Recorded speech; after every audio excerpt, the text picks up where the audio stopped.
So when a celebrity dies, we look back on the person's career and say, okay, these were the highlights, these were the lowlights. This is, their many marriages, whatever. But in Canada, there's several actors that really changed the way we looked at going to the big screen over the years. You look at Clint Eastwood, you look at Burt Reynolds, you look at some of the female actresses, Meryl Streep, who was very big in the 1980s across Canada into the 90s. But this guy was consistently a big draw no matter what movie he was in, and I think he was Canada's favorite male actor for a number of years.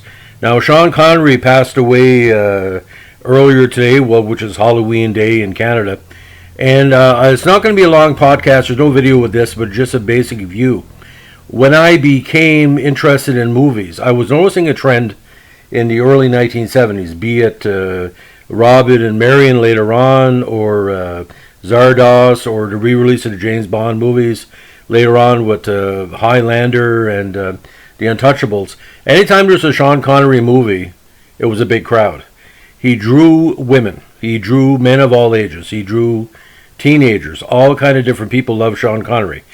Some of his personality, the way he attitude towards women in different parts of life, are not something I agree with. But if you're paying, let's say, $7, you're getting your money's worth for Sean Connery. I'll give you a quick example. The Untouchables itself is not a good movie. You take Sean Connery out of The Untouchables, they got nothing. But Sean Connery legitimized that movie like a lot of movies he did throughout the years. Now, I think, for me, Highlander is his favorite performance. My podcast on his performance in Highlander is on this channel. And I kept on thinking about that line today. Do you want to live forever? Well, he will live forever. In our hearts, in our minds, in our wallets, because every time Sean Connery was on the screen, that last $10 or the last $5 in your wallet was pretty well gone.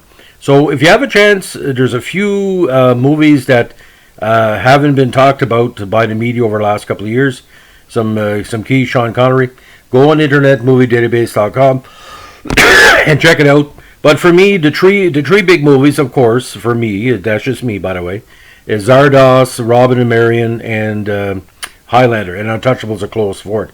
I'm not big on his James Bond performance because, that was a different era. I was born in 65, so I wasn't part of that late 50s, early 60s spy aesthetic. But like I said, I'm going to rewatch Highlander the next couple of days, and who knows, I might do another podcast.